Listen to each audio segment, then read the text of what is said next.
कैसे हैं आप सब। आशा करता हूँ अच्छे होंगे और आपकी तैयारी भी बहुत अच्छे से चल रही होगी। दोस्तों, जैसा कि आप जानते हैं कि उसने कहा था कहानी का प्रकाशन 1915 में हुआ था और इस कहानी को लिखे हुए लगभग 107 साल के लगभग हो चुके हैं। बहुत ही प्रसिद्ध कहानी है। उस समय भी ये उतनी प्रसिद्ध थी जितनी आज प्रसिद्ध है। और इसके लेखक पंडित चंद्रधर शर्मा गुलेरी जी थे। गुलेरी जी ने इस कहानी को बहुत ही संजीदगी के साथ लिखा।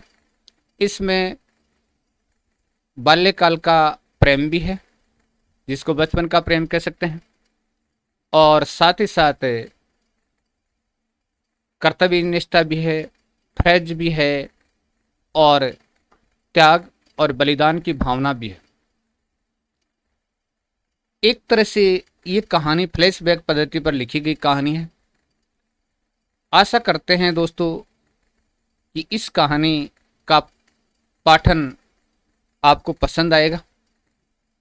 चंद्रधर शर्मा गुलेरी जी की अमर कृति आपको पढ़ करके आनंद आएगा।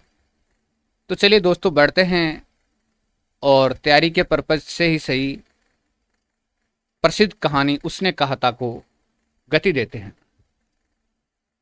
उसने कहा था,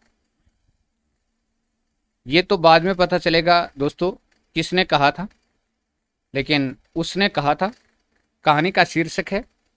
चंद्रधर शर्मा गुलेरी जी इनके लेखक हैं।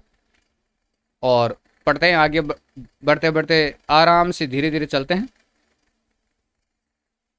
बड़े बड़े शहरों के इक्के गाड़ी वालों की जबान के कोड़ों से जिनकी पीठ छिल गई और कान पक गए हैं, उनसे हमारी प्रार्थना है कि अमृतसर के बम्बू काट वालों की बोली का मरहम बहुत ही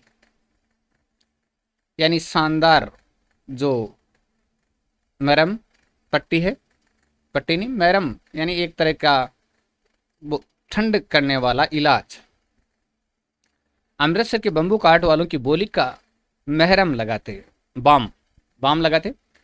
जबकि बड़े शहरों की चौड़ी सड़कों पर घोड़े की पीठ को चाबुक से धुनते हुए इक्के वाले कभी घोड़े की नानी से अपना निकट संबंध स्थिर करते हैं, तो कभी राह चलते पैदलों की आंखों के न होने पर तरस खाते हैं, कि राह चलते पैदलों की आंखें न होने पर तरस खाते हैं।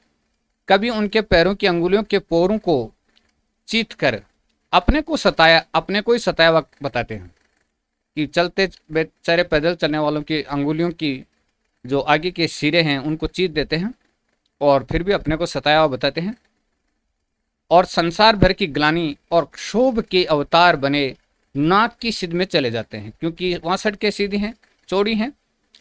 तब अमृतसर में उनकी बिरादरी वाले तंग, बहुत ही पतली चक्करदार गलियों में हर एक लड्ढी वाले के लिए ठहर कर सब्र का समुद्र उमड़ाकर, बचो खालसा जी, कि खालसा जी बचिए, हटो भाई जी हटिए, ठहरना भाई, आने दो लाला जी आने दो, हटो बादशाह जी कहते हुए सफ़ेद फेंटूं, सफ़ेद रुमालों, खच्चरों और बतकों, गन्ने और खोमचे और भारे भारे ढोने वालों के जंगल, इनका वो एक तरह से जंगल है, राह खेते हैं, रास्ता बनाते हुए चलते हैं। क्या मजाल है कि जी और साब बिना सुने किसी को हटना पड़े। ये बात नहीं कि उनकी जीभ चलती नहीं, चलती है, पर मीठी छुरी की तरह महीन मार करती है। यदि कोई बुढ़िया बार बार चितौनी देने पर भी लीक से नहीं हटती, तो उनकी वचनावली के ये नमूने हैं, वचनों की पंक्ति के ये नमूने हैं। चितौनी चेतावनी देने पर भी, हट जा जीने जोगिए, हट जा कर्मा वालिए, हट जा पूता प्यारिए, बच जा लंबी उम्र वालिए, कि हट जा जीने जोगिए, कि हट जा तू जीने योग्य है, हट जा कर्मों वालिए, हट जा तू भाग्यशाली है, हट जा पूता प्यारिए, कि हे पुत्रों की प्यारी, हट जा बच जा लंबी उम्र वाली, तेरी लंबी उम्र है अभी, बच जा। समष्टि में सारूप में इसका अर्थ है कि तू जीने योग्य है, तू भाग्य वाली है, पुत्रों को प्यारी है, लंबी उम्र तेरे सामने है, तू क्यों मेरे पहियों के नीचे आना चाहती है। बच्चा। ऐसे बंबू काट वालों के बीच में होकर एक लड़का और एक लड़की चौक की दुकान पर आ मिले। चौक की दुकान, अमृतसर के चौक की दुकान। उसके बालों और इसके ढीले सूतने से जान पड़ता था दोनों सिख हैं। वह अपने मामा के केस धोने के लिए दही लेने आया था। मामा के केस धोने के लिए क्या लाया था? दही लेने आया था। तो पहले दही छाछ आदि से केस धोए जाते थे। आजकल की तरह यानी केस निखार जो चीज़ें होती हैं, शैम्पू वगैरह वगैरह जो चलते हैं बाज़ार में, उनसे नहीं, बल्कि दही छाछ इनसे केस धोते थे और उनमें गजब का निखार रहता था, चमक आती थी, कभी सफ़ेद नहीं होते थे। हाँ, मामा के केस धोने के लिए दही लेने आया था और ये रसोई के लिए बढ़िया लेने आई थी। दुकानदार एक परदेसी से गूंथ रहा था कि परदेसी से बातें तर्क वितर्क में उलझ रहा था, जो शेर भर गीले पापड़ों की गड्डी गिने बिना हटता न था। कि शेर भर गीले पापड़ों की गड्डी को गिन कर ही लेना चाहता था। तेरा घर कहाँ है? सवाल आता है, तेरा घर कहाँ है? तो जवाब आता है मगरे में। और तेरा? और तेरा? तो दोस्तों कमेंट कीजिए, ये किसका घर है? तेरा घर कहाँ है? मगरे में। तो मगरे की रहने वाली कौन थी? याद आ गया होगा, लड़की मगरे की है। और तेरा? लड़का माझे में। यहाँ कहाँ रहती है? यहाँ कहाँ रहती है?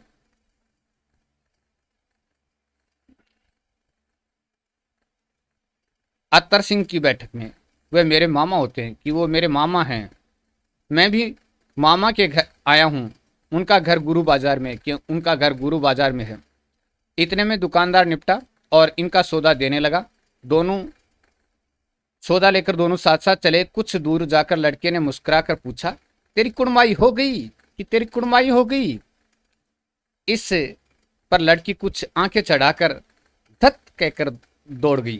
कि लड़की ने कुछ आंखें चढ़ाई और कहा धत कहकर दौड़ गई और लड़का मुंह देखता रह गया। दूसरे तीसरे दिन सब्जी वाले के यहाँ, दूध वाले के यहाँ अकस्मात दोनों मिल जाते। महीना भर यही हाल रहा। 2-3 बार लड़के ने फिर पूछा, तेरी कुड़माई हो गई कि तेरी सगाई हो गई? और उत्तर में वही धत मिला। एक दिन जब फिर लड़के ने वैसी ही हंसी में चिढ़ाने के लिए पूछा तो लड़की ने लड़के की संभावना के विरुद्ध बोली, हाँ हो गई। कि हाँ हो गई। लड़का कहता, कब? कल। देखते नहीं ये रेशम से कड़ा हुआ सालू। लड़की भाग गई। कि देखते नहीं रेशम से कड़ा हुआ ये सालू, और लड़की भाग गई। लड़के ने घर की सिद्ध ली, यानी रास्ता नापा। रास्ते में एक लड़की को मोरी में ढकेल दिया। एक छाबड़ी वाले की दिन भर की कमाई खोई। एक बेचारा छाबड़ी वाला था, उसकी छाबड़ी को पलट दिया। एक कुत्ते को पत्थर मारा और एक गोभी वाले के ठेले में दूध उड़ेल दिया। सामने नहाकर आती हुई किसी वैष्णवी से टक्करा कर अंधे की उपाधि पाई और भागता भागता सामने नहाकर आ रही वैष्णवी से टकरा गया और अंधे की उपाधि पाई। उसने कहा कि अंधा है क्या? तब कहीं घर पहुंचा। 2। अब अंक दूसरा चालू होता है। राम राम, ये भी कोई लड़ाई है। दिन रात खंदकों में बैठे बैठे हड्डियां अकड़ गई। लुधियाने से 10 गुना जाड़ा और मेह और बर्फ ऊपर से। ये लुधियाने से 10 गुना जाड़ा है, मेह यानी बरसात और बर्फ ऊपर से। पिंडलियों तक कीचड़ में धसे हुए हैं। जमीन कहीं दिखती नहीं। घंटे 2 घंटे में कान के पर्दे फाड़ने वाले धमाके के साथ सारी खंदक हिल जाती है और 100 गज धरती उछल पड़ती है। क्यों? कि ऊपर से बम गिर रहे हैं। इस गैबी गोले से बचे। कोई लड़े तो तब लड़े जब इस गोले से बचे। नगर कोट का जलजला सुना था, भूकंप सुना था। यहाँ दिन में 25 जलजले होते हैं। यहाँ तो दिन में ही 25 बार भूकंप से आते हैं, यानी गोला गिरता है तो भूकंप से आता है। जो कहीं खंदक से बाहर सापा या कूहनी निकल गई तो चटाक से गोली लगती है। कि चटाक से क्या लगती है? गोली लगती है। न मालूम बेईमान मिट्टी में लेटे हुए हैं या घास की पत्तियों में छिपे रहते हैं, कि बेईमान पता नहीं मिट्टी में लेटे हैं या घास की पत्तियों में छिपे रहते हैं। लैना सिंह तीन लैना सिंह और 3 दिन हैं, 4 तो खंदक में बिताई दिए, परसों रिलीफ आ जाएगी, परसों सहायता आ जाएगी, और फिर 7 दिन की छुट्टी, अपने हाथ में झटका करेंगे और पेट भर खाकर सो रहेंगे, कि पेट भर खाएंगे और सोएंगे। उसी फिरंगी मैम के बाग में मखमल का सा हरी घास है, कि मखमल किसी हरी घास है। तो ये प्रथम विश्व युद्ध की घटना है दोस्तों, और ये भारतीय सैनिकों का वर्णन है। फल और दूध की वर्षा कर देती है, लाख कहते हैं दाम नहीं लेती, कि दाम नहीं लेती, कहती है तुम राजा हो मेरे मुल्क को बचाने आए हो, कि तुम राजा हो और मेरे मुल्क को बचाने आए हो। 4 दिन तक पलक नहीं झपी, बिना फिरे घोड़ा बिगड़ता है, कि बिना फिरे घोड़ा भी क्या बिगड़ जाता है, और बिना लड़े सिपाही, कि बिना लड़े सिपाही बिगड़ जाता है, बिना लड़े घोड़ा बिगड़ता है। मुझे तो संगीन चढ़ाकर, संगीन बंदूक की या राइफल के आगे चक्कू जैसा होता है, मार्च का हुक्म मिल जाए, फिर 7 जर्मनों को अकेला मारकर न लौटूं तो मुझे दरबार साहिब की देले पर मत्था टेकना नसीब न हो। पाजी कहीं के कलों के घोड़े दौड़ाते हैं, यानी हथियारों के। संगीन देखते ही मुंह फाड़ देते हैं और पैर पकड़ने लगते हैं। यूं अंधेरे में 30-30 मन का गोला फेंकते हैं। 30-30 मन में 40 किलो होते हैं।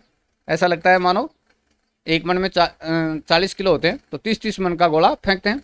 उस दिन दावा किया था, 4 मील तक एक भी जर्मन नहीं छोड़ा था। पीछे जनरल ने हट जाने का कमान दिया, कि हट जाने का कमान दिया, नहीं तो सीधे बर्लिन पहुंच जाते। क्यों? सूबेदार हजारा सिंह ने मुस्कुरा कर कहा, कि सूबेदार हजारा सिंह जी ने मुस्कुरा कर कहा, नहीं तो सीधे बर्लिन पहुंच जाते। क्यों?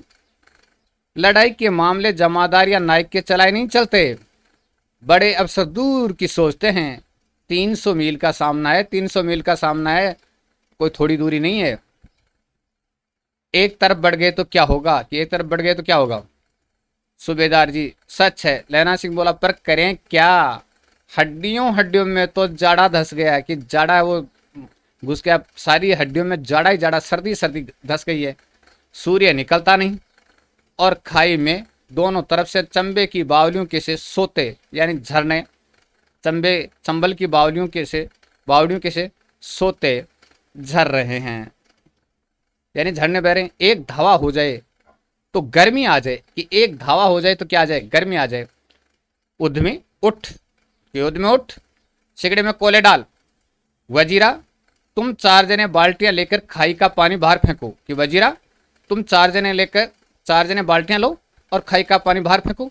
महासिंह शाम हो गई है, खाई के दरवाजे का पहरा बदल ले। ये कहते हुए सूबेदार सारी खंदक में चक्कर लगाने लगे। वजीरा सिंह पलटन का विदूषक था, याद रखिएगा, काफी मोस्ट है। पलटन का विदूषक कौन था? वजीरा सिंह। बाल्टी में गंदला पानी भरकर काई के बाहर फेंकता हुआ बोला, मैं पादा बन गया हूं, करो। और ये डेस का तर्पण, कि करो तर्पण। इस पर सब खिलखिला पड़े और उदासी के बादल छंट गए। लैना सिंह ने दूसरी बाल्टी भरकर उसके हाथ में देकर कहा, अपनी बाड़ी के खरबूजों में पानी दो। ऐसा खाद का पानी पंजाब भर में नहीं मिलेगा, कि अपनी बाड़ी के खरबूजों में पानी दो, ऐसा खाद का पानी पंजाब भर में नहीं मिलेगा। हाँ, देश क्या है, स्वर्ग है। मैं तो लड़ाई के बाद सरकार से 10 घुमाव जमीन यहाँ मांग लूंगा और फलों के बूटे लगाऊंगा, के फलों के पौधे लगाऊंगा। लाड़ी होरा को भी यहाँ बुला लोगे या वही दूध पिलाने वाली फिरंगी मैम? लाड़ी होरा को भी यहीं बुला लोगे या वही दूध पिलाने वाली फिरंगी मैम को रखोगे? चुप कर, यहाँ वालों को शर्म नहीं, कि चुप कर, यहाँ वालों को शर्म नहीं है। देश की चाल है। आज तक मैं उसे समझा न सका कि सिख तंबाकू नहीं पीते, वह सिगरेट देने में हट करती है। कि आज तक मैं उसे समझा नहीं सका कि सिख तंबाकू नहीं पीते हैं और वह सिगरेट देने के लिए हट करती है। होठों में लगाना चाहती है और मैं पीछे हटता हूँ तो समझती है कि राजा बुरा मान गया, अब मेरे मुल्क के लिए लड़ेगा नहीं। अच्छा, अब बोधा सिंह कैसा है? कि अब बोधा सिंह कैसा है? अच्छा है, कि बोधा सिंह अच्छा है। जैसे मैं जानता ही ना हूँ। रात भर तुम अपने कंबलों से उड़ाते हो और आप सिगड़ी के सारे गुजर करते हो। सिगड़ी जानते हो ना, सर्दियों में तपने के लिए लोहे की बनी हुई, मिट्टी की भी होती है और लोहे की बनी होती है, जिसमें लकड़ी डाल करके और धुआं प्लस अग्नि सब होता है, और आसपास आदमी बैठ जाते हैं और तापते हैं, अलाव जिसको कहते हैं। उसके पैरे पर आप पैरा दे आते हो, आप अपने सूखे लकड़ी के तख्तों पर उसे सुलाते हो, सूखे लकड़ी के तख्ते उन पर सुलाते हो।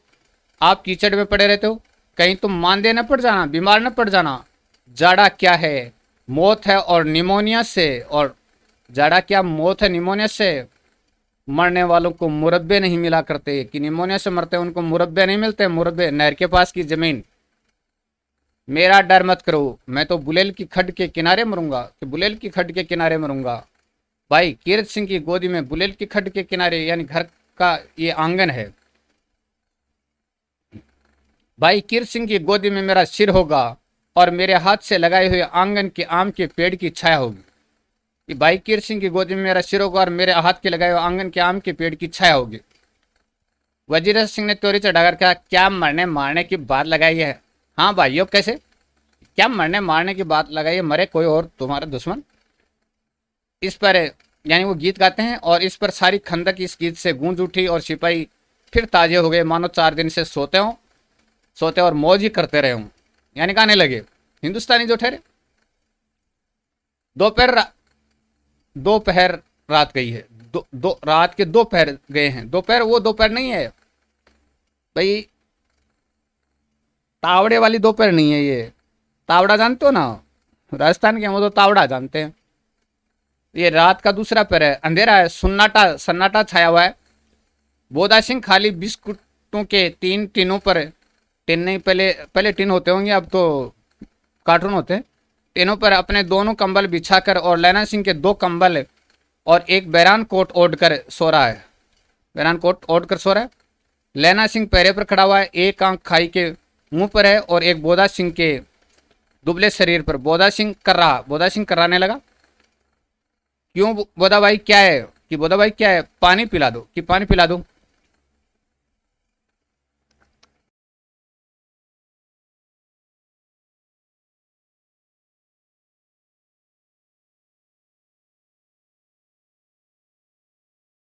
लैना सिंह ने कटोरा उसके मुंह से लगाकर पूछा, कहो कैसे हो? पानी पीकर बोधा बोला, कपकपी छूट रही है, रोम रोम में तार दौड़ रहे हैं, रोम रोम में तार से दौड़ रहे हैं, दांत बज रहे हैं। और दांत क्या है? बज रहे हैं। सर्दियों में दांत बहुत बजते हैं आराम से, और शरीर वाइब्रेशन मोड पर होता है, और ऐसा लगता है जैसे करंट चल रहा हो शरीर में। ये सर्दी का प्रभाव होता है जी। अच्छा, मेरी जर्सी पहन लो। ओ भाई, जो राजस्थान पंजाब हरियाणा वाले हैं वो तो जर्सी शब्द आते ही समझ गए। बाकी के अगर हैं तो जर्सी कहते हैं स्वेटर को, ऊनी स्वेटर, उसको जर्सी कहते हैं। तो अच्छा, मेरी जर्सी पहन लो। और तुम क्या करोगे?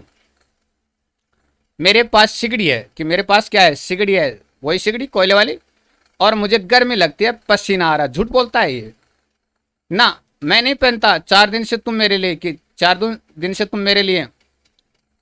हाँ याद आई, मेरे पास दूसरी गर्म जर्सी है, आज सवेरे या ये विलायत से बुन बुन कर भेज रही हैं। मैं गुरु उनका भला करें। यूं कहकर लैना अपना कोट उतार कर जर्सी उतारने लगा। सच कहते हो और नहीं झूठ? तो झूठ क्यों? यूं कहकर बोधा को उसने जबरदस्ती जर्सी पहना दी, और आप खाकी कोट और जीन का कुर्ता भर पहनकर पैरे पर आ खड़ा हुआ। कि खाकी भर कोट और जीन का पतला सा कुर्ता पहन करके खड़ा हुआ। मेम की जर्सी की कथा केवल कथा थी, कि मेम की जर्सी की कहानी केवल कथा थी। आधा घंटा बीता, इतने में खाई के मुंह से आवाज आई, सूबेदार हजारा सिंह। कि सूबेदार हजारा सिंह? कौन? लपटन साहब, हुक्म हुजूर, कहकर सूबेदार तन कर फौजी सलाम करके सामने हुआ। देखो, इसी समय धावा करना होगा, इसी समय आक्रमण करना होगा। मील भर की दूरी पर पूरब के कोने में एक जर्मन खाई है, कि जर्मनों की खाई है, उसमें 50 से ज्यादा जर्मन नहीं है। इन पेड़ों के नीचे नीचे 2 खेत काट कर रास्ता है, 3-4 घुमाव हैं, जहां मोड़ है वहां 15 जवान खड़े कराए हूं। तुम यहां 10 आदमी छोड़कर सबको साथ ले उनसे जा मिलो। खंदक छीन कर वहीं, जब तक दूसरा हुक्म न मिले डटे रहो। हम यहां रहेगा, कि हम यहां रहेगा। जो हुक्म, कि जो हुक्म। चुपचाप सब तैयार हो गए। बोधा भी कंबल उतार कर चलने लगा। तब लैना सिंह ने उसे रोका। लैना सिंह आगे हुआ तो बोधा के बाप सूबेदार ने उंगली से बोधा की ओर इशारा किया। लैना सिंह समझकर चुप हो गया। पीछे 10 आदमी कौन रहे, इस पर बड़ी हुज्जत हुई। कोई रहना नहीं चाहता था कि कोई भी रहना नहीं चाहता था। समझा बुझाकर सूबेदार ने मार्च किया। लेफ्टिनेंट साहब लैना की सिगड़ी के पास मुंह फेर कर खड़े हो गए और जेब से सिगरेट निकालकर सुलगाने लगे। 10 मिनट बाद उन्होंने लैना की ओर हाथ बढ़ाकर कहा, लो तुम भी पीओ कि तुम भी पीओ। आंख मारते मारते लैना सिंह सब समझ गया। मुंह का भाव छिपाकर बोला, लाओ साहब। हाथ आगे करते हुए उसने सिगड़ी के उजाले में साहब का मुंह देखा, बाल देखे, तब उसका माथा ठनका। लेफ्टिनेंट साहब के पट्टियों वाले बाल एक दिन में कहाँ उड़ गए और उनकी जगह कैदियों से कटे बाल कहाँ से आ गए? कि कैदियों जैसे कटे हुए बाल कहाँ गए? शायद साहब शराब पिए हुए हैं और उन्हें बाल कटवाने का मौका मिल गया है। लैना सिंह ने जांचना चाहा। लेफ्टिनेंट साहब 5 वर्ष से उनकी रेजिमेंट में थे। क्यों साहब, हम लोग हिंदुस्तान कब जाएंगे? कि हिंदुस्तान कब जाएंगे? लड़ाई खत्म होने पर। क्यों, क्या ये देश पसंद नहीं? कि क्या ये देश पसंद नहीं है? नहीं साहब, शिकार के वे मजे यहाँ कहाँ याद है। 5 साल नकली लड़ाई के पीछे हम आप जगाधारी जिले में शिकार करने गए थे। हाँ हाँ, वहीं जब आप खोते पर सवार थे और आपका रास्ते के एक मंदिर में और आपका साथी आप रास्ते के एक मंदिर में जल चढ़ाने को रह गया था। ये सिर्फ काल्पनिक बातें बता रहा है कि रास्ते के एक मंदिर में जल चढ़ाने को रह गया था। ये डेस कर दिया। सामने से वह नील गाय निकली कि ऐसी बड़ी मैंने कभी न देखी थी और आपकी एक गोली कंधे में लगी और पुट्ठे में निकली। कंधे में लगी और कहां से निकली? पुट्ठे में लगी। ऐसे अफसर के साथ शिकार खेलने में मजा है। क्यों साहब, शिमले से तैयार होकर उसका सिर आ गया था न, आपने कहा था कि रेजिमेंट की मैच पे लगाएंगे। हाँ, पर मैंने वह विलायत भेज दिया। ऐसे बड़े बड़े सिंह 2-2 फुट के तो होंगे। विलायत भेज दिया। ऐसे बड़े बड़े सिंह 2-2 फुट के तो होंगे। हाँ लैना सिंह 2 फुट 4 इंच के थे। तुमने सिगरेट नहीं पिया? कि तुमने सिगरेट नहीं? पीता हूँ साहब, दियासलाई ले आता हूँ, कहकर लैना सिंह खंदक में घुसा। अब उसे संदेह नहीं रहा। उसने झटपट निश्चय कर लिया कि क्या करना चाहिए। अंधेरे में किसी सोने वाले से वह टकराया। कौन? वजीरा सिंह। हाँ, क्यों लेना? क्या कयामत आ गई? कि क्या प्रलय आ गई? जरा आंख तो लगने दी होती। होश में आओ, कयामत आई है और लेफ्टिनेंट साहब की वर्दी पहन कर आई है। कि कयामत आई है और लेफ्टिनेंट साहब की वर्दी पहन कर आई है। क्या? लेफ्टिनेंट साहब या तो मारे गए या कैद हो गए हैं। उनकी वर्दी पहनकर कोई जर्मन आया है? कि कोई जर्मन आया है। सूबेदार ने इसका मुंह नहीं देखा, मैंने देखा और बातें की है। शोरा साफ उर्दू बोलता है, कि साफ उर्दू बोलता है, पर किताबी उर्दू, और मुझे पीने को सिगरेट दिया है। तो अब मारे गए, धोखा है। सूबेदार कीचड़ में चक्कर काटते फिरेंगे और यहाँ खाई पर धावा होगा। यहाँ खाई पर क्या होगा? धावा होगा। उन पर खुले में धावा होगा।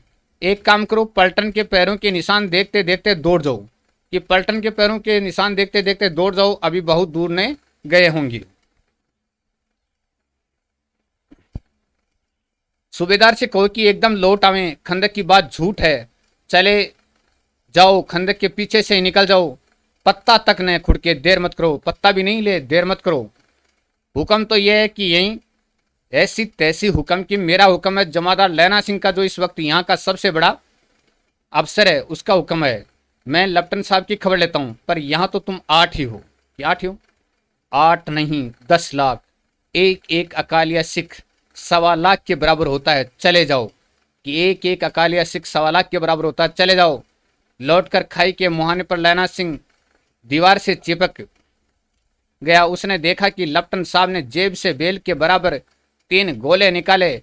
तीनों को जगह जगह खंदक की दीवारों में घुसेड़ दिया और तीनों में एक तार सा बांध दिया। तार के आगे सूत की गुत्थी थी, जिसे सिकड़ी के पास रखा। बाहर की तरफ जाकर एक दियासलाई जलाकर गुत्थी पर रखने ही वाला था कि बिजली की तरह दोनों हाथों से उल्टी बंदूक को उठाकर लैना सिंह ने साहब की कोने पर तान कर दे मारा। धमाके के साथ साहब के हाथ से दियासलाई गिर पड़ी। लैना सिंह ने एक कुंदा साहब की गर्दन पर मारा और साहब आई मीन गॉड कहते हुए चित्त हो गए। कि आई मीन गॉड कहते हुए चित्त हो गए। लैना सिंह ने तीनों गोले बीनकर खंदक के बाहर फेंके और सांप को घसीट कर सिगड़ी के पास लेटाया। जेबों की तलाश ली, 3-4 लिफाफे, एक डायरी निकाल कर उन्हें अपनी जेब के हवाले किया। साहब की मूर्छा हटी। लैना सिंह हंसकर बोला, क्यों लपटन साहब, मिजाज कैसा है? कि मिजाज कैसा है? आज मैंने बहुत बातें सीखी आपसे। ये सिक्का की सिगरेट पीते हैं, ये सिक्का की जगादारी जिले में नील गायें होती हैं और उनके 2 फुट 4 इंच के सींग होते हैं। ये सिक्का के मुसलमान खानसामा मूर्ति पर जल चढ़ाते हैं और लपटन साहब खोते पर चढ़ते हैं। ये सब चीजें नहीं होती हैं लपटन साहब, ये सिर्फ आपकी पहचान करने के लिए मेरे पूछे गए या एक तरह से कही गई बातें थी। पर ये तो कहो, ऐसे साफ उर्दू कहाँ से सीख आए? हमारे लपटन साहब तो बिना डैम के, यानी बिना डैमों के 5 लफ्ज भी नहीं बोला करते थे। लैना सिंह ने पतलून की जेबों की तलाशी नहीं ली थी। साहब ने मानो जाड़े से बचने के लिए दोनों हाथ जेबों में डाले।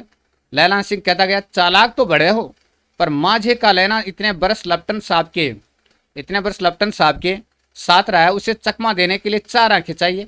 3-4 महीने हुए, एक आदमी मेरे गांव में आया था, औरतों को बच्चे होने का ताबीज बांटता था और बच्चों को दवाई देता था। चौधरी के बट के नीचे मंजा बिछाकर हुक्का पीता रहता था और कहता था कि जर्मन वाले बड़े पंडित हैं, वेद पढ़ पढ़ कर विमान चलाने की विद्या जान गए हैं, गाय को नहीं मारते, हिंदुस्तान में आ जाएंगे तो गो हत्या बंद कर देंगे। मंडी के बनियों को बहकाता था कि खाते से रुपया निकाल लो, सरकार का राज्य जाने वाला। डाक बाबू पल्लू राम भी डर गया था। मैंने उसे गांव से बाहर निकाल कर कहा था कि जो मेरे गांव में अब पैर रखा तो साहब की जेब में से पिस्तौल चला और लैना की जांग में गोली लगी। इधर लैना की हेनरी मार्टिन के 2 फायरों ने साहब की कपाल क्रिया कर दी, यानी सर फोड़ डाला फायरों से। धमाका सुनकर सब दौड़ाए। बोधा चिल्लाया, क्या है? लैना सिंह ने उसे तो ये कहकर सुला दिया कि एक हिड़कावा कुत्ता आया था, मार दिया और से सब हाल कह दिया। बंदूकें लेकर सब तैयार हो गए। लैना ने साबा फाड़कर घाव के दोनों तरफ पट्टियां कसकर बांधी। घाव मांस में था, पट्टियों कसने से खून बंद हो गया। इतने में 70 जर्मन चिल्लाकर खाई में घुस पड़े। सिखों की बंदूकों की बाढ़ ने पहले धावे को रोका, दूसरे को रोका, पर यहाँ ये 8 लैना सिंह तक कर मार रहा था। वह खड़ा था और लेटे हुए थे और वे 70 अपने मुर्दा भाइयों के शरीर पर चढ़कर जर्मन आगे घुसे आते थे। थोड़े मिनटों में वे अचानक आवाज आई, वाह गुरुजी दी फतेह, वाह गुरुजी दा खालसा, और धड़ाधड़ बंदूकों के फायर जर्मनों की पीठ पर पड़ने लगे। एन मौके पर जर्मन 2 चक्की के पाटों के बीच में आ गए। पीछे से सूबेदार हजारा सिंह के जवान आग बरसाते थे और सामने से लैना सिंह के साथियों के संगीन चल रहे थे। पास आने पर पीछे वालों ने भी संगीन पिरोना शुरू कर दिया। संगीन लगते रही। एक किलकारी अकाल दे सिखों दी फौज आई, एक किलकारी और अकाल दे सिखों फौज आई। वाह गुरुजी दी फतेह, वाह गुरुजी दी खालसा, सत श्री अकाल पुरसा, और लड़ाई खत्म हो गई। 63 जर्मन या तो खेत रहे या कर्रा रहे थे। सिखों में 15 के प्राण गए। सूबेदार के दाहिने कंधे में से गोली आर पार निकल गई। लैना सिंह की पसली में एक गोली लगी। उसने घाव को खंदक की गीली मिट्टी से भर लिया और बाकी का सापा कसकर कमरबंद की तरह लपेट लिया। किसी को खबर नहीं हुई कि लैना के दूसरा घाव भारी लगा है। लड़ाई के समय चांद निकल आया था, ऐसा चांद जिसके प्रकाश से संस्कृत कवियों का दिया हुआ क्षय यानी नष्ट होने वाला नाम सार्थक होता है। और हवा ऐसी चल रही थी जैसे बाण भट्ट की भाषा में दंत वीणोपदेशाचार्य दांतों की वीणा बजा रही हो कहलाती। वजीरा सिंह कह रहा था कि कैसे मन भर फ्रांस की भूमि मेरे बूटों से चिपक रही थी जब मैं दौड़ा दौड़ा सूबेदार के पीछे गया था। सूबेदार लैना सिंह से सारा हाल सुन और कागजात पाकर उसकी तुरंत बुद्धि को सराह रहे थे और कह रहे थे कि तू न होता तो आज सब मारे जाते। इस लड़ाई की आवाज़ 3 मील दाहिनी ओर की खाई वालों ने सुन ली थी। उन्होंने पीछे टेलीफोन कर दिया था। वहाँ से झटपट 2 डॉक्टर और 2 बीमार ढोने की गाड़ियाँ चलीं जो कोई 1.5 घंटे के अंदर आ पहुँची। फील्ड अस्पताल नज़दीक ही था, सुबह होते होते वहाँ पहुँच जाएंगे, इसलिए मामूली पट्टी बांधकर एक गाड़ी में घायल लिटाए गए और दूसरी में लाशें रखी गई। सूबेदार ने लैना सिंह की जांग में पट्टी बंधवानी चाहिए। बोधा ज्वर से बर्रा रहा था, ज्वर में बड़बड़ा रहा था बोधा सिंह, पर उसने ये कहकर टाल दिया कि थोड़ा घाव है सवेरे देखा जाएगा, वह गाड़ी में लिटाया गया। किसको? बोधा सिंह को। लैना को छोड़कर सूबेदार जाते नहीं थे। ये देख लैना ने कहा, तुम्हें बोधा की कसम है और सूबेदारनी जी की सौगंध है जो इस गाड़ी में न चले जाओ, कि इस गाड़ी में चले जाओ, तुम्हें बोधा की कसम और सूबेदारनी जी की सौगंध है। और तुम मेरे लिए वहाँ पहुँचकर गाड़ी भेज देना, और जन्म मुर्दों के लिए भी तो गाड़ियाँ आती ही होंगी। मेरा हाल बुरा नहीं है, देखते नहीं मैं खड़ा हूँ, वजीरा सिंह मेरे पास ही है। अच्छा, पर बोधा गाड़ी पर लेट गया। भला आप भी चढ़ जाओ। सुनिए तो सूबेदारनी होरा को चिट्ठी लिखो तो मेरा मत्था टेकना लिख देना, कि मत्था टेकना लिख देना, और जब घर जाओ तो कह देना कि मुझसे जो उन्होंने कहा था वह मैंने कर दिया, जो कहा था मैंने कर दिया। गाड़ियां चल पड़ी। सूबेदार ने चढ़ते चढ़ते लैना का हाथ पकड़कर कहा, तूने मेरे और बोधा के प्राण बचाए हैं। लिखना कैसा, साथ ही घर चलेंगे। अपनी सूबेदारनी से तू ही कह देना उसने क्या कहा था। अब आप गाड़ी पर चढ़ जाओ, मैंने जो कहा वह लिख देना और कह भी देना। गाड़ी के जाते ही लैना लेट गया। वजीरा पानी पिला दे, कि वजीरा पानी पिला दे, और मेरा कमरबंद खोल दे, तर हो रहा है, कि कमरबंद खोल दे, तर हो रहा है। मृत्यु के समय कुछ समय पहले स्मृति बहुत साफ हो जाती है। जन्म भर की घटनाएं एक एक करके सामने आते हैं। सारे दृश्यों के रंग साफ होते हैं। समय की धुंध बिल्कुल उन पर से हट जाती है। लैना सिंह 12 वर्ष का है। अमृतसर में मामा के यहाँ आया हुआ है। दही वाले के यहाँ, सब्जी वाले के यहाँ, हर कहीं उसे 8 साल की लड़की मिल जाती है। जब वह पूछता है कि तेरी कुड़माई हो गई, तब वह धत कहकर भाग जाती है। एक दिन उसने वैसे ही पूछा, उसने हाँ कहा, हाँ कल हो गई। देखते नहीं ये रेशम के फूल वाला सालू। ये सुनते लैना सिंह को दुख हुआ, क्रोध हुआ, कि दुख हुआ, क्रोध हुआ। वजीरा सिंह पानी पिला दे, कि वजीरा सिंह पानी पिला दे। 25 वर्ष बीत गए। अब लैना सिंह नंबर स्वतंत्र राइफल में जमादार हो गया। उस 8 वर्ष की कन्या का ध्यान ही न रहा। न मालूम वह कभी मिली हो या नहीं। 7 दिन की छुट्टी लेकर जमीन के मुकदमे की पैरवी करने वह घर गया था। वहाँ रेजिमेंट के अफसर की चिट्ठी मिली, फौरन चले आओ। साथ ही सूबेदार हजारा सिंह की चिट्ठी मिली कि मैं और बोधा सिंह भी लाम पर जाते हैं, लाम आर्मी दस्ते के साथ। लौटते हुए हमारे घर होते हुए आना, साथ चलेंगे। सूबेदार का घर रास्ते पर पड़ता था और सूबेदार उसे बहुत चाहता था। लैना सिंह सूबेदार के यहाँ पहुंचा। जब चलने लगे तब सूबेदार बेड़े यानी आंगन में से निकल कर आया और बोला, लैना सिंह सूबेदारनी तुमको जानती है, बुलाती है, जा मिला। लैना सिंह भीतर पहुंचा। सूबेदारनी मुझे जानती है? कब से? रेजिमेंट के क्वार्टर में तो कभी सूबेदार के घर के लोग रहे नहीं। दरवाजे पर जाकर मत्था टेकना कहा। आशीष सुनी। लैना सिंह चुप। मुझे पहचाना नहीं? कि नहीं, तेरी कुड़माई हो गई, धत कल हो गई। देखते नहीं रेशमी बूटी वाला सालू अमृतसर में। बाहों की टकरार से मूर्छा खुली, करवट बदली, पसली का घाव बह निकला। वजीरा सिंह पानी पिला दे, उसने कहा था, कि वजीरा सिंह पानी पिला दे, उसने कहा था। सौपन चल रहा है, सूबेदारनी कर रही है। मैंने तेरे को आते ही पहचान लिया। एक काम कहती हूँ, मेरे तो भाग फूट गए। सरकार ने बहादुरी का खिताब दिया है, लायलपुर में ज़मीन दी है।